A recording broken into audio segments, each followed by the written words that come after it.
yo quería, antes de abrir para algunas preguntas, yo no puedo responder todo, pero haré lo posible de colaborar, pero sí me parecía importante dar un poco de contexto en relación a la película. Como les dije, bueno, Rafael Hastings falleció paradójicamente un año antes de que descubramos dónde estaba la película, pero ahora van a ver que de alguna manera su presencia fue muy importante meses antes de su fallecimiento y también a lo largo del proceso. Como les decía, Rafael tenía una filmografía extensa que hemos ido trabajando a lo largo de... Yo empecé a trabajar con Rafael en el año 98 con sus primeros materiales en Numatic que conservamos y rescatamos. Entonces, como que se ha ido armando una filmografía en relación a su trabajo. Todavía hay filmografía que no hemos identificado. Con la filmografía que uno no identifica sucede una cosa muy extraña, que a uno se da cuenta. Entonces uno articula a partir de las interpretaciones de una persona lo que uno interpreta en relación a la película. Pero cuando uno la ve, cuando se rescata el material, es completamente diferente a lo que uno ha escrito. Eso es, me pasó con la película y me pasó con otros materiales que hemos ido identificando progresivamente de Rafael. We Are Not a Family es un material que hemos recuperado los rushes y estamos trabajando con Yvonne, su viuda, en la reedición de la película o del corto. Y los otros dos son materiales que nos lo ha contado Rafael, pero que nunca hemos visto, no los hemos identificado hasta ahora y seguimos en la búsqueda. Como les decía, las películas están basadas en este estudio sobre Sechín de Fernando Llosa Porras. Él también trabajó en otros proyectos con Rafael Hastings que no hemos identificado, como El Árbol del Mundo, que es otra película. Y este señor era, como les dije anteriormente, un estudioso de la iconografía y las imágenes antiguas americanas, y en particular de Sechín. Escribió este libro, Sechín, Monumento Mito, muy cuestionado, digamos, por el establishment. Le costó mucho, es casi un libro autopublicado, porque no encontró apoyo para ser publicado, ¿no? Entonces, no estamos hablando digamos, acá, de estudios, digamos, de una interpretación que estaba, digamos, vinculada a lo que podríamos llamar los estudios formales de la arqueología peruana. Entonces, más bien las ideas místico-religiosas de Llosa no tenían cabida en ese espacio y siempre fue visto como un outsider. Pero fueron justamente esos elementos místicos y de combinación de diferentes culturas milenarias lo que fascinó a Rafael Hastings, así como al percusionista y creador sonoro peruano Manongo Mujica. Y son los tres los que llevaron a cabo este proyecto, ¿no? Su producción demandó varias semanas de viaje al sur y al norte del Perú. El equipo estuvo integrado por varias personas, pero sí quiero sobre todo mencionar que participaron dos jóvenes que aparecen en la película, dos jóvenes que aparecen desnudos, Cristina Ostoja y Miguel Coquis, que digamos eran actores, pero eran bastante, no eran, digamos, actores, eran actores amateurs de alguna manera, bastante jóvenes. Cuando descubrimos el material, pasó una cosa muy curiosa. Esta es una imagen, solo te voy a mostrar rápidamente. Es la primera imagen que nos encontramos del material, el internegativo del material. La historia de estas películas es que fueron presentadas en Lima en el año 76 a un público muy pequeño, y luego la Comisión de Promoción Cinematográfica de la Ley de Cine negó su exhibición debido a la inclusión de los desnudos. Entonces el productor de la película, Juan Barangarán, pensando que había alguna forma de darle una cabida comercial a las películas, mutiló los desnudos con el objetivo de lograr la circulación comercial. Pero hubo algunas críticas, he realizado algunas críticas de la época en relación a algunos de esos cortos, y aparentemente pues, no no fue exactamente, no fueron críticas muy buenas, así que seguramente el material no tuvo mucha circulación. Como les decía, este material estaba un poco en el olvido. La copia que conservaba Rafael Hastings se perdió y las otras, como les digo, fueron mutiladas y contactándome con algunas personas vinculadas al productor, me contaron que estas copias mutiladas además se habían deteriorado y estaban destruidas. Entonces no teníamos el material. A inicios del 2020, pocos meses antes de la pandemia, muy pocos meses antes de la muerte de Rafael Hastings, me reuní con él y él compartió con nosotros un diario, el diario de filmación. Yo quedé fascinado por este diario. Es un hermosísimo cuaderno con detalles técnicos. Aquí está todos los detalles técnicos que extraía de revistas digamos, vinculadas a la producción fílmica. Digamos, también digamos, algunas ideas en relación a tomas que él pensaba, todo esto preliminar al viaje, ¿no? Algunas especulaciones sobre tomas que quería hacer, ¿no? Algunas acuarelas también, algunas anotaciones, fotografías. Es un cuaderno realmente hermoso, que de alguna manera retrata la experiencia que tuvo en este viaje. Entonces, lo que hice, digamos, yo venía trabajando en una búsqueda de los materiales de Rafael Hastings en varios archivos de museos en Europa, principalmente donde Jorge Glusberg había presentado material de Rafael Hastings. Nunca encontré ningún material físico, sí encontré documentos, encontré fotografías y algunos documentos, pero ningún material audiovisual. Pero en algún momento Rafael Hastings me habló que había digamos, un último camino, que era que él había revelado estos materiales en Fotofilm, una empresa de Madrid, donde llevó el alternativo e hizo el trabajo de luz y color. Pero la empresa Fotofilm Madrid ya no existía y sus activos habían pasado a otra empresa. Y esa empresa, luego de varias comunicaciones con ellos, me informaron que no tenían nada y que si había algo, que algunos de los materiales fotoquímicos que conservaban de la anterior casa realizadora los habían mandado al Centro de Conservación y Restauración de la Filmoteca Española. Después de varias llamadas en plena pandemia, aparecieron los materiales. Estaban 50 años guardados, cuidadosamente guardados afortunadamente en la Filmoteca Española. Nos confirmó el 25 de enero del 2021 que los tenían. Y el equipo, digamos, el equipo de ATA, lo que hicimos fue postular al apoyo de la Dirección del Audiovisual, de la Fotografía y Nuevos Medios del Ministerio de Cultura, y ganamos el estímulo en la categoría de preservación audiovisual, ¿no? De estos materiales. No sabíamos que había. O sea, literalmente era adentrarnos a algo que habíamos interpretado por las conversaciones y que ahora teníamos algunas de las imágenes, ¿no? Luego, y aquí sí quiero referirme, me parece interesante mencionarlo, un trabajo de postproducción se hizo en España. Los materiales no podían salir, los materiales están a custodia permanente de la Filmoteca, no podían salir de España, pero además hay buenos especialistas, buenos profesionales en España. Se trabajó en la postproducción y la preservación del material. El trabajo no fue fácil, pues si bien se encontraron los 4 cortometrajes perfectamente bien editados, ciertos de los materiales no tenían las mejores condiciones. Entonces había algunos pequeños raspados. Aparentemente los materiales originales habían sido pasados alguna vez por un proyector. Pero afortunadamente fuera de estos 4 materiales estaban también otros materiales originales que fueron con los que Rafael Hastings trabajó las versiones editadas. Entonces, gracias a esos materiales originales es que sí se encontraron en perfectas condiciones, es que sí se pudo también trabajar en una conservación integral del material, ¿no? Y aquí hay algunas escenas de la postproducción del material. A mí me pareció muy interesante trabajar con el cuaderno.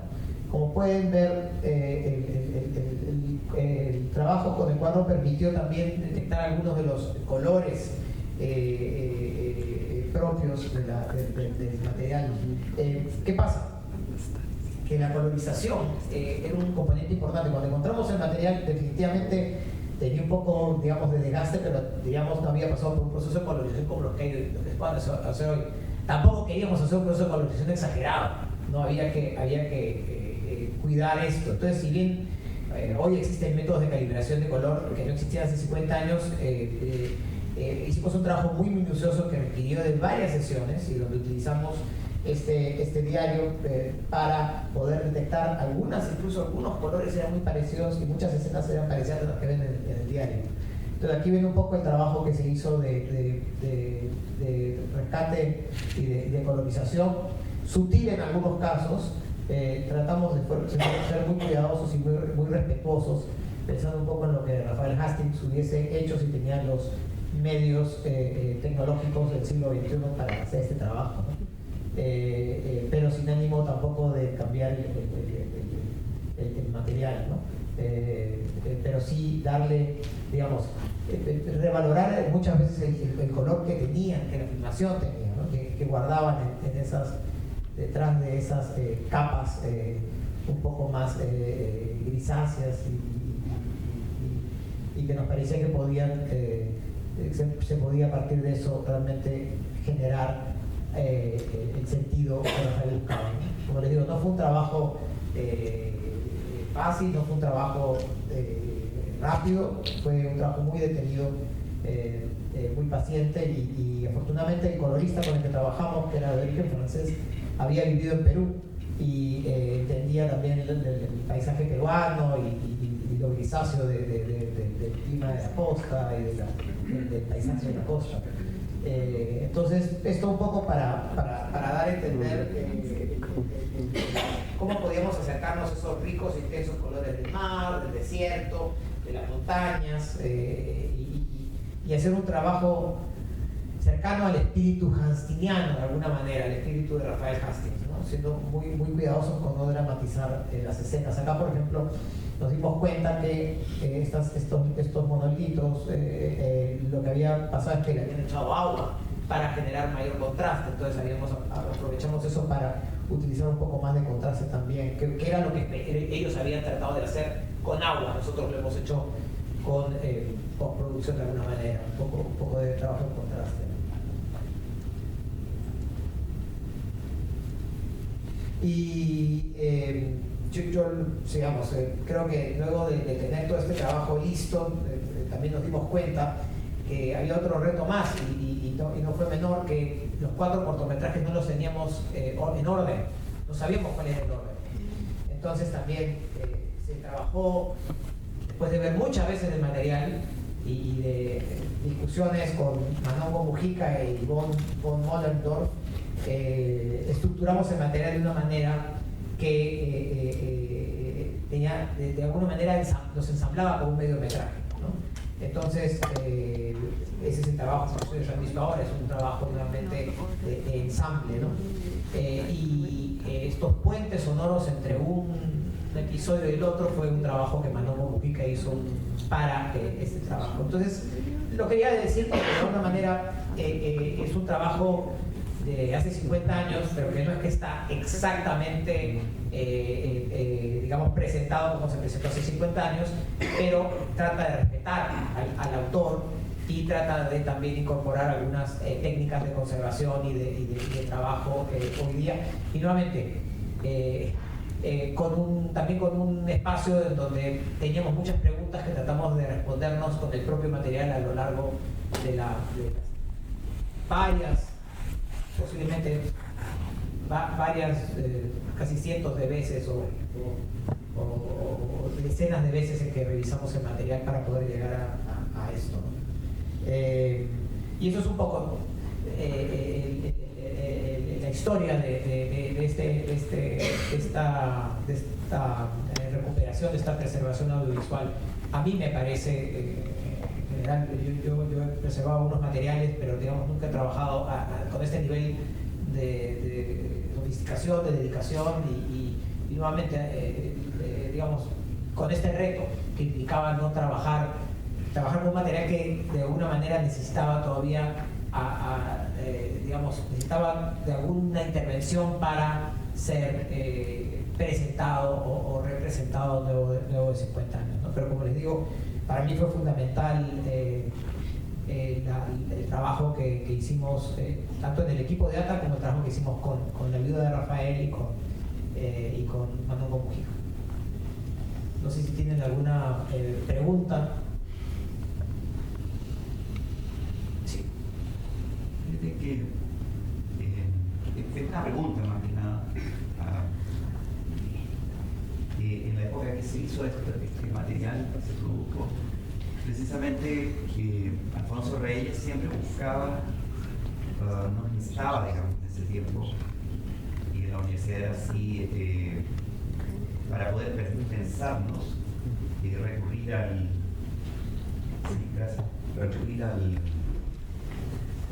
a la cosmovisiones greco-romanas, digamos, para poder entender desde nuestro idioma nuestros orígenes, por el hecho de que nosotros teníamos un gran déficit para recuperar la memoria de pueblos ancestrales. Bueno, Coyotello en el año 29 ya hace excavaciones y encuentra todos estos hermosos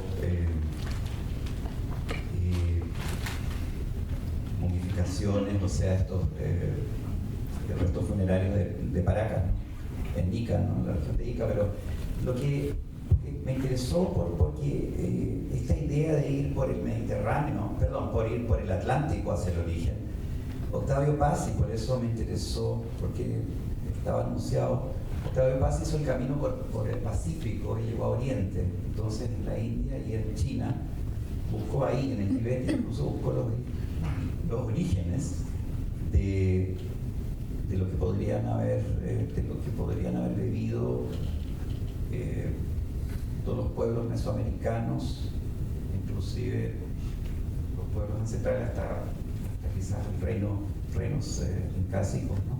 Entonces yo pensé en un momento y dije, a lo mejor aquí hay un vínculo en que se ve un poco esa relación de Oriente o debe haber material, no sé, tú a lo mejor sabes más, si Hastings tiene material que muestra justamente, señala este pasaje, ¿no?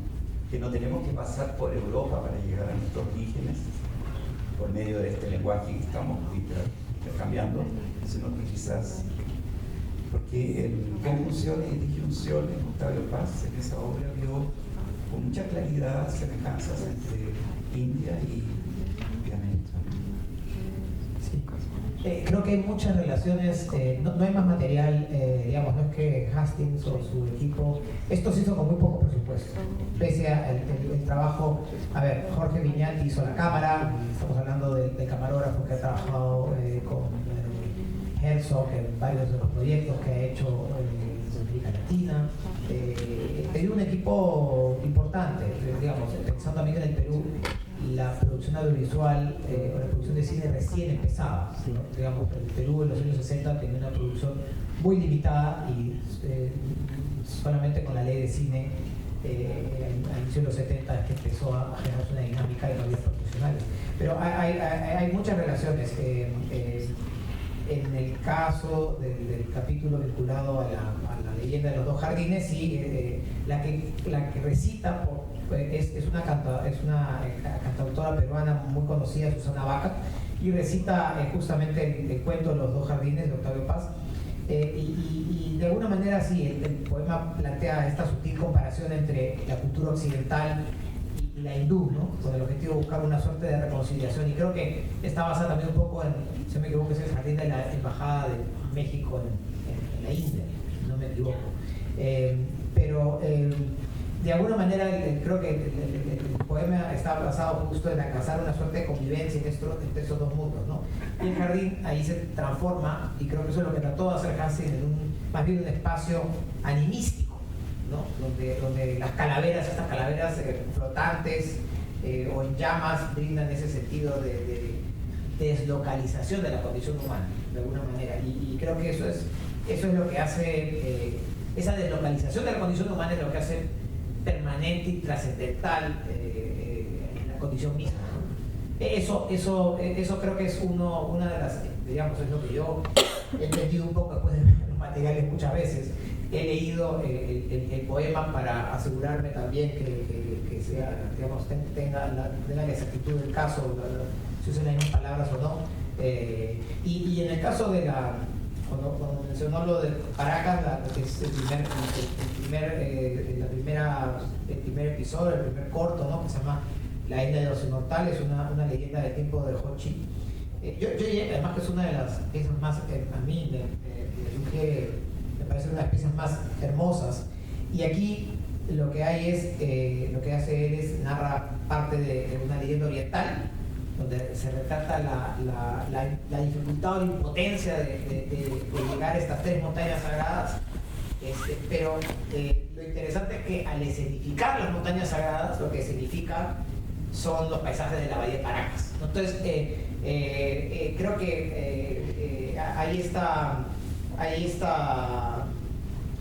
hay este vínculo, además, yo diría, entre lo que puede ser, cuando ver tantas veces las tomas, he pensado que estos paisajes de la bahía de Paracas también se pueden asemejar a la geología planetaria temprana.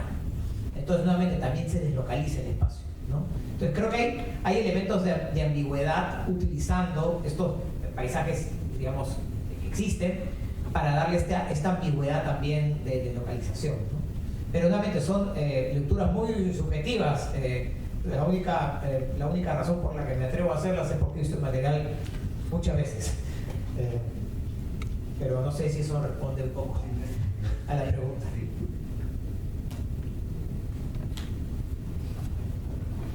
Yo, sí. Creo que ahí viene el micrófono. Sí. No sé si hay alguien más.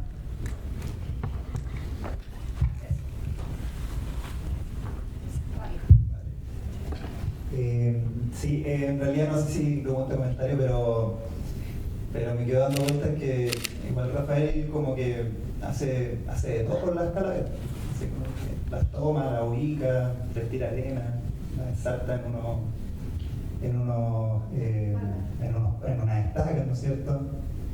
Y claro, como que también adquiere también la relevancia un poquito la recuperación del material. O sea, como veo muy difícil hoy en día también poder hacer una propuesta que se permita, ¿no es cierto? Entendiendo un poquito la evolución, ¿no es cierto?, de la discusión, de la aproximación, de la exhibición, ¿no es cierto?, de todo lo que tiene que ver con restos, ¿no es cierto?, de todo el pueblo indígena.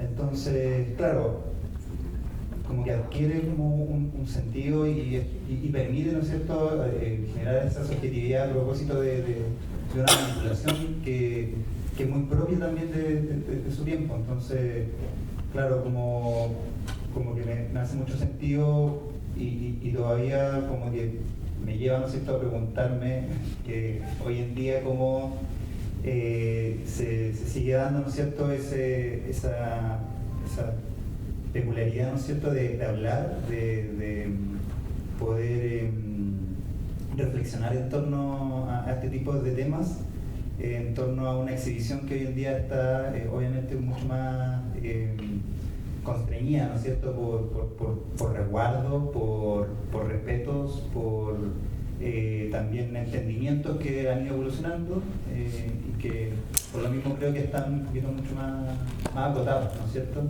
Y eso obviamente también limita hoy la creación artística, la propuesta, ¿no es cierto?, que estamos viendo ahora.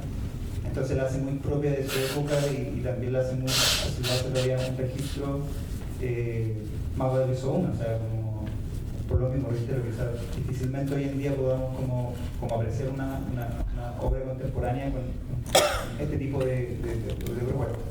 Eso es lo que... Sí, y de hecho, por eso es que lo mencioné como una pequeña advertencia, porque definitivamente es una situación compleja, pero a su vez es interesante porque, claro, hoy día esto es inaceptable. por múltiples razones, pero también yo creo que así como ha evolucionado la visión de lo patrimonial, digamos, en un sentido mucho más abierto, menos ortodoxo, también nos hemos restringido en muchos aspectos por razones muy claras y muy contundentes, pero que no nos permiten quizás explorar o imaginar otras formas de ver nuestro vínculo con estos restos humanos, ¿no? Por eso es que resulta chocante en parte y a su vez resulta muy interesante este tipo de materiales y entenderlos en ese contexto, pero también de cara a la discusión contemporánea que quizás trasciende la puesta por un simbolismo visual de este tipo, ¿no? Pero sí, yo se lo mostré cuando se lo mostré a unos arqueólogos porque quería entender el término cabezas falsas y de dónde eran, ¿no? Y me dijeron, créeme, José Carlos, que hoy día esto es imposible. O sea, no sé cómo lo han hecho, cómo les han dado autorización, pero créeme que es como que la primera respuesta era una sensación de shock de ver algo así, ¿no? Y hablamos de arqueólogos modernos, digamos, que no estamos hablando de gente, estamos de jóvenes arqueólogos, ¿no? Pero digamos, les chocó bastante el hecho. Por eso mismo me parece que también es interesante presentarla entendiendo el contexto, pero también considerando cómo son nuestras maneras de entender esa complejidad que en esa época se retrataba de esa manera tan directa y de alguna manera podríamos llamar hoy día un poco más chocante, ¿no? Sí, pero también yo como tú, es un comentario a esas imágenes. Tengo mucha curiosidad, no sé si llegué un poco tarde, entonces si hablaste al comienzo de eso, disculpa, pero me interesaría mucho, tengo mucha curiosidad de ATA, si podrías contarnos más del proyecto que realizan. Bueno, ATA es una organización sin fines de lucro vinculada a proyectos de ciencia, arte, tecnología, sociedad, que fundamos en el año 95, le integramos, es una oficina de proyectos, pero hemos hecho diferentes tipos de proyectos y los hemos reducido y expandido en múltiples momentos. Hemos fundado un festival de video y de artes electrónicas que lo llevamos a cabo por algunos años y luego lo gestionó otra organización y lo llevó a cabo también por otro número de años. Luego formamos un centro de innovación cultural que se llama Escuela, que tuvo un programa de residencias por 2 años donde invitamos a residentes de la zona andina y centroamericana. Excluimos de ahí a Brasil, Argentina, México, porque nos parecía que había un dominio de esos países en relación a la escena en el campo de los nuevos medios y queríamos justamente reforzar los países menos representados. Y hemos venido trabajando en diferentes proyectos. Uno de los campos, nuevamente, el campo del arte y la tecnología ha sido uno de nuestros principales focos, pero otro de los trabajos que hemos venido haciendo, que es quizás más silencioso, ha sido el trabajo de recuperación y de preservación de material audiovisual. Es un proyecto costoso, de largo aliento y que tiene muchos componentes que no son visibles, porque la difusión es uno de los componentes, pero la preservación, el rescate, incluso en algunos casos ponerse en contacto con los realizadores demanda muchísimo trabajo. Y eso es algo que hacemos porque nos parece que, por un lado, al no haber instancias públicas de preservación, nos parece que tenemos que hacer ese trabajo hasta que esas instancias se den y para que en ese momento estos materiales pasen al cuidado patrimonial público, ¿no? Y por otro lado, porque el otro aspecto que nos parece importante es que la historia está principalmente escrita a partir de textos y mucha de la historia contemporánea es una historia de imágenes y nos parece muy importante utilizar las imágenes para escribir o a veces reescribir la historia reciente, los últimos 50 años. Entonces, por eso es que tenemos estos materiales que están disponibles muchas veces y que han sido utilizados incluso para algunas películas de los últimos años que han sido, digamos, han tenido una gran difusión a nivel nacional en el Perú, pero también algunas a nivel internacional, que han usado estos materiales que hemos recuperado, ¿no? Entonces, es un trabajo, yo diría, titánico, y ahí hemos hecho una colaboración con el Museo de Arte de Lima, que también tiene material audiovisual, y hemos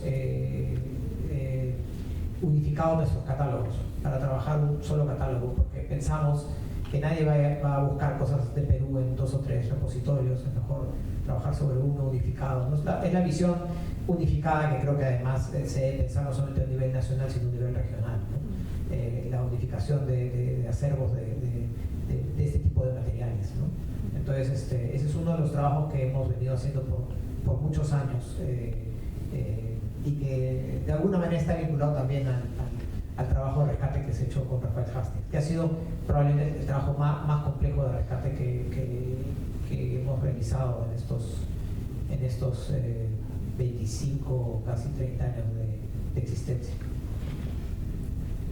Pero hay más. Hay una publicación que está en la biblioteca del Centro Cultural de España, también creo que en la biblioteca de la Bienal de la Corporación Chilena de Video, que retrata un poco todas estas historias, y la página web también hay bastante información. Si necesitas más información, yo estoy acá para sí. Hola, primero que nada, muchas gracias por el trabajo y presentar esto. Está increíble. Para los que nos dedicamos de alguna manera a las imágenes, un placer poder ver, no sé, un material trabajado, corregido, el color, etc. Así que se aprecia mucho eso. Y también, bueno, tan increíble los cortometrajes o la película, no sé cómo llamarlo. Es una película o 4 películas en una. Pero también, como lo que hablaba ahí el compañero de la calavera, no sé, me encantaría que cuando me muera alguien haga un video de arte con mi cuerpo y no lo pongan en no sé dónde. Sí, me encantaría saber si es que se puede después ver este material en alguna parte o cómo se va a distribuir.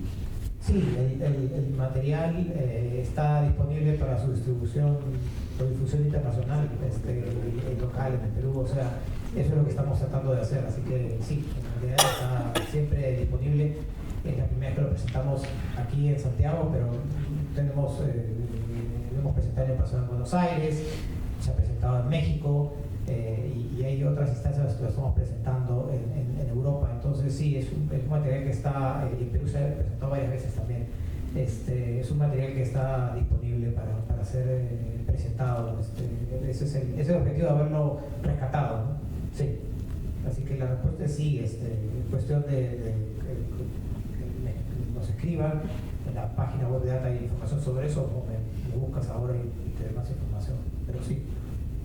Y quizá una pregunta como más general. Esto se ha proyectado entonces en Perú. ¿Y cómo ha sido la recepción? No, hablaste como más de los arqueólogos, pero ¿qué pasó con el mundo de las artes en relación con esta, quizá, no sé, discusión ética en relación al uso de los digamos que, como te digo, gente vinculada a la arqueología que han visto el material han quedado, no estaban tan preocupados por el contenido ni por estos vínculos entre Oriente y las culturas mesoamericanas y americanas. Les chocaba más el uso de restos humanos, ¿no? Les chocaba la facilidad con la que en esa época se podían hacer esas cosas y jugar casi con estos restos, ¿no? Y de ahí, luego de eso, las otras lecturas que han habido sobre el material están más ligadas que ha sorprendido a muchos la gran cantidad de material audiovisual de Rafael Hastings en los 70. Entonces ha estado más ligada a poner en valor su material y su, digamos, la relevancia de Rafael como un artista que no solamente se dedicó al ámbito pictórico, y a los trabajos conceptuales, sino también a un trabajo audiovisual extenso, ¿no? Eso es lo que hemos recibido más digamos, como feedback de las presentaciones que hemos tenido. Y hemos también hecho algunas discusiones con personas que han estado vinculadas a la producción de estos materiales, principalmente con Manongo Mujica, que viajó con Rafael Hastings en este periplo por el norte y el sur del Perú, y nos ha contado un poco la experiencia y cómo también eso se tradujo en proyectos posteriores, ¿no? A mí lo que yo valoro mucho, rescato mucho, es que esto no es solamente un trabajo audiovisual, es un trabajo audiovisual realizado en 35 milímetros en color. Por lo tanto, es un trabajo relativamente complejo y ambicioso para esa época. Entonces, me parece que ahí también hay un tema muy interesante de el riesgo de hacer un trabajo tan experimental, usando mecanismos que más bien están cercanos a la producción un poco más comercial, ¿no? Y fue realmente un riesgo que quizás por eso mismo es que tuvo una difusión tan limitada. Aparentemente se presentó también una vez en Nueva York, pero tuvo una difusión limitadísima, ¿no? Y nuevamente pareciera que no era un material para su época. Los pocos comentarios que hay sobre el material en Perú en esa época son bastante críticos y indicando que era un material que no se entendía, ¿no? Sí, yo creo que hoy ya se entiende más, por eso digo. Pero frente a todo este pudor patrimonial, yo lo llamaría así, en que ya prácticamente no se puede tocar nada, y si seguimos así, con el tiempo no se van a poder ver películas de cowboys, porque están montadas con personas y eso es maltrato animal. Entonces, si seguimos en ese curso, probablemente vamos a perdernos más todavía del pasado histórico.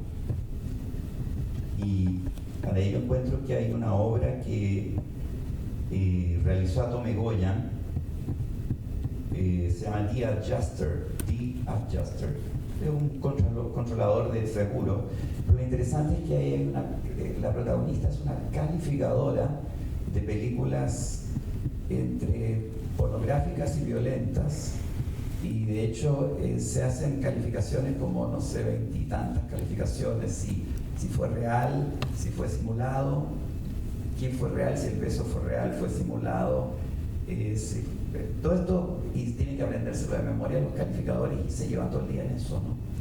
Y es muy interesante porque este trabajo que hace Atome Goyan desde Toronto, él es armenio, es como mirando como un antropólogo nuestra civilización, nuestro avance civilizatorio, por decirlo así, de este pudor, así, respecto a los cuerpos, ¿no?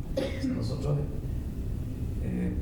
mantenemos ese pudor, así como un respeto a los cuerpos, manteniendo 2 o más guerras en curso, con masacres, es muy interesante, ¿no? O sea, ese pudor por un lado, ¿no? Y por el otro lado, las características destructivas que están evolucionando diariamente, ¿no? En todos los estados. Es muy interesante que ese doble vínculo, ¿no?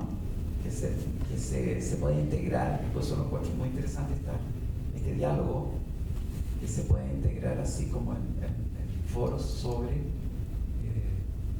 temas que tienen que ver con imagen, ¿no? Estamos volviendo a esta casi ya estamos entrando a algo así como periodo iconoclasta, ¿no? Entonces seguimos en ese estilo. O sea, estamos volviendo a paso seguro a la época de la Edad Media, podríamos decir. O sea, estamos bien. Estamos bien, digamos, porque, bueno, con eso no vamos a necesitar estudiar historia, vamos a estar viviendo la historia de la Edad Media. Okay.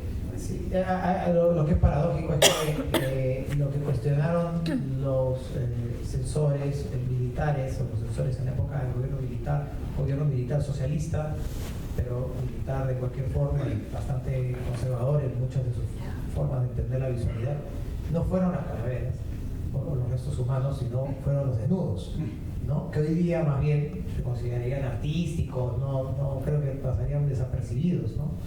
Y no solamente pasó eso, en una película sobre niños que cargaban bultos, niños de la calle, una película que también se hizo en los años 70 por un grupo que se llamó Liberación Sin Rodeos. Lo que cuestionaron fue que algunos niños no tenían zapatos y no se podían ver a niños sin zapatos. Y cosas como esas, ¿no? Eran como detalles que para la forma de entender las cosas de este grupo de militares, de generales, eran inaceptables, ¿no? Entonces, sí, las formas visuales evolucionan con el tiempo y sí, es verdad que en algunos casos nos estamos restringiendo conceptualmente y eso tiene un impacto definitivamente en nuestras formas de ver las cosas, ¿no?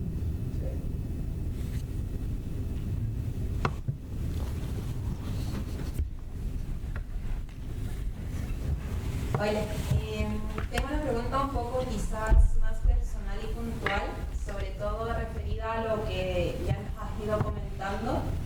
Mi pregunta es específicamente cómo es el imaginario que tenían respecto a todos los relatos sobre estos cortos, sobre la película, versus como el encontrarla.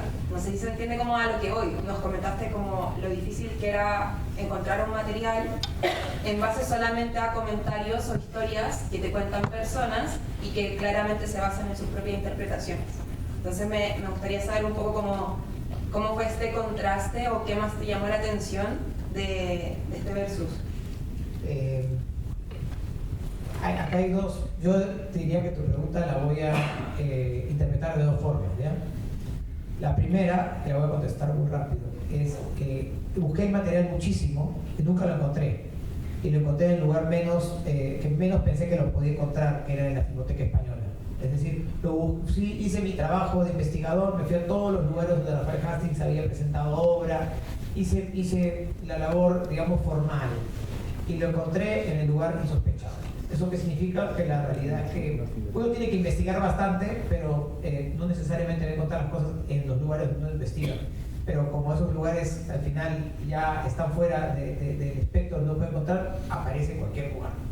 Y eso es un aprendizaje. De hecho, esa misma semana encontré mediante otro contacto, otro material de Rafael Hastings en Nueva York. En la misma semana, fue como hasta me sorprendió, con un día de diferencia. Los dos materiales aparecieron casi le diría místico. La otra es lo chocante que puede ser para alguien que te cuentan sobre un material que no existe, ¿no? Uno se imagina, uno establece de la explicación textual, uno trata de que esa explicación, esa oralidad, construya algún tipo de imaginario. Y ese imaginario es el que uno traduce en palabras, ¿no? En texto, en interpretación. Ambas son subjetivas, ambas están hablando de la imagen que es en nuestro universo semántico el espacio, digamos, notacional de mayor ambigüedad, ¿no? Si tú me dices algo, o si me dices, me das un cálculo, voy a entender el cálculo. Si me dices unas palabras que no explican imágenes, que son más ligadas a una acción, por ejemplo, un programa, lo que sea, más o menos que te voy a entender, ¿no? Digamos, el grado de ambigüedad es menor, pero en el campo de las imágenes el grado de ambigüedad es altísimo. Nelson Goodman lo dice en su libro Los lenguajes del arte. Habla muy bien en relación a eso, y es un poco, también tiene que ver un poco con los principios de la cibernética y de los límites de la inteligencia artificial. Entonces, el ser humano pues interpreta algo, pero hay mucha emoción en lo que uno interpreta, ¿no? Entonces uno se arma su película, ¿no? Y cuando uno encuentra, creo que lo primero es una extrañeza, ¿no? No es lo que yo pensaba, ¿no?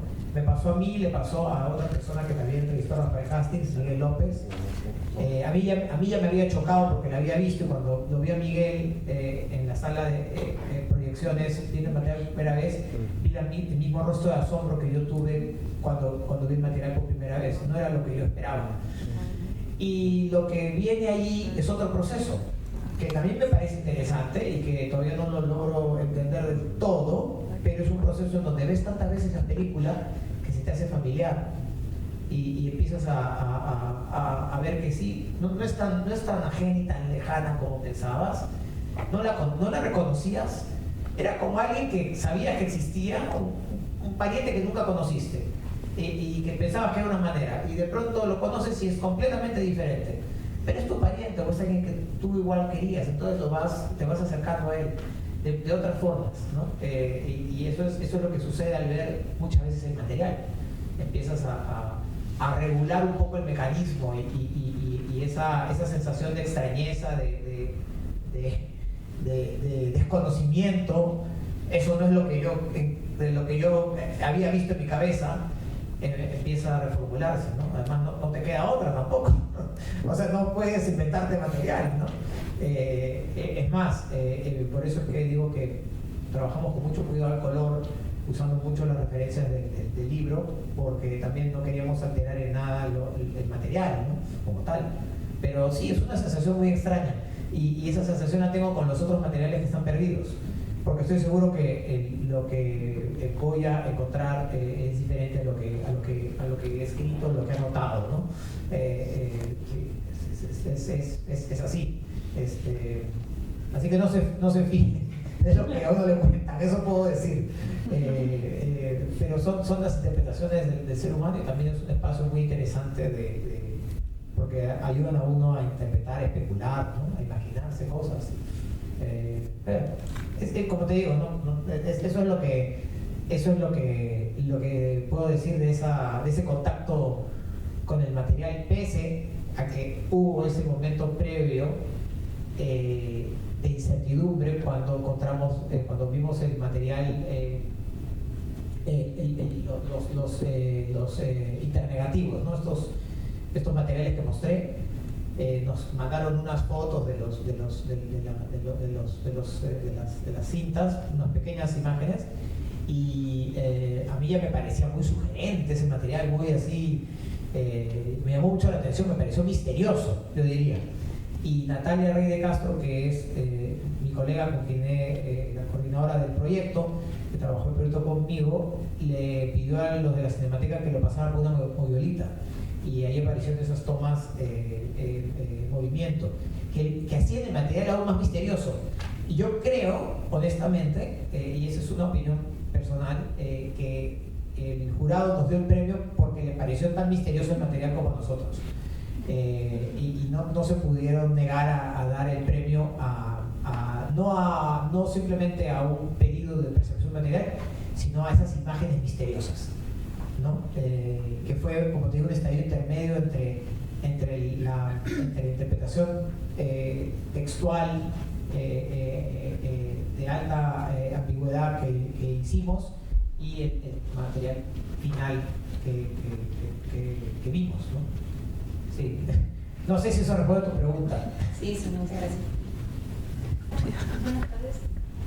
Yo te quería preguntar acerca de si hubo corrección del sonido en la restauración, y tú que pudiste hablar con la persona, el músico que hizo la música, si tienes información acerca de ese diálogo entre Rafael Hastings y él, en la manera de darle la sonoridad que tienen los instrumentos, si son instrumentos tradicionalmente construidos o tienen alguna materialidad particular para... Sí, la pregunta se divide en dos partes también, porque por un lado yo diría que la parte más fácil fue el sonido, porque el autor de la banda sonora estaba vivo, así que simplemente le dejé ese trabajo a él. Es muy fácil cuando la persona está viva y cuando, digamos, puedes tratar con alguien, no tienes que tratar con con alguien que no está presente y que tienes que respetar y que tienes que pensar cómo pensaba, ¿no? Entonces fue fácil trabajar con Manongo Mujica, que además ha sido un aliado en todo el proyecto, un gran amigo, y discutimos algunos aspectos en relación a cómo fluye, porque como eran 4 cortos y no había conexiones, sentíamos que el sonido se cortaba. Y ahí fue que discutimos en relación a los puentes sonoros, que son estos sonidos que hay entre un título y entre el fin de una película y el título del otro. Esos puentes los puso Manongo para esta versión, que es la versión, digamos, de construcción que hemos hecho, o la reconstrucción que hemos hecho, ¿no? Pero nos parecía que era lo adecuado y nuevamente fue parte del diálogo. También, sí, es verdad, han habido algunos momentos en donde nos parecía que el sonido le faltaba alguna intensidad, y nuevamente se ha discutido eso con Manongo, y creo que en eso todos hemos quedado muy satisfechos, pero no fue difícil, esas discusiones no fueron difíciles. Solo eran algunos aspectos donde sentíamos que se requerían intensidades o que habían algunas pequeñas faltas sonoras, pero nuevamente hablando con Manongo se resolvió todas ellas. Y en relación a los instrumentos que se usaron, Manongo Mujica es además de ser un músico experimental, es un investigador de instrumentos, yo diría, instrumentos globales. Entonces son instrumentos sobre todo contemporáneos, seguramente algunos más antiguos que otros, pero son instrumentos de todas partes del mundo. Entonces él sí era muy cercano también a todas estas, a muchos de estos instrumentos, digamos, de Oriente, porque es cercano a las culturas de Asia y del sureste asiático. Entonces, de alguna manera, él no recuerda exactamente todo el proceso que siguió cuando lo hizo. Él trabaja de una manera muy espontánea, pero la relación que existía con Rafael Hass es una relación de amistad de décadas. Probablemente su mejor amigo, uno de sus mejores amigos. Entonces, para él, trabajar con Rafael era un acto muy natural, ¿no?